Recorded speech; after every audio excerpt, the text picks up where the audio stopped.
Emma had always hated the old mirror in her grandmother's house.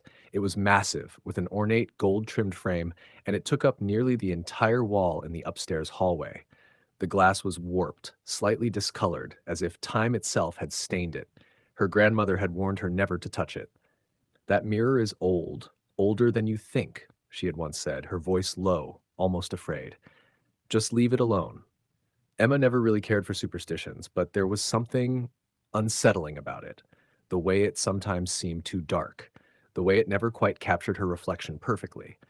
But one night, home alone in the creaking, silent house, curiosity got the best of her. She stood before the mirror, studying her own face. The dim hallway light flickered, casting long shadows. For a moment, she thought her reflection was delayed. She moved her hands slightly. There, her reflection followed, but just a fraction too slow. She frowned and stepped closer. That's when she noticed the eyes.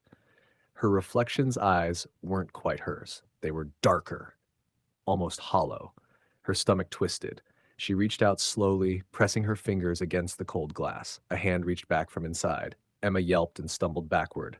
But the reflection didn't. It stayed at the glass, staring at her. And then it smiled. She did not. She hadn't moved a muscle. Her reflection was smiling on its own.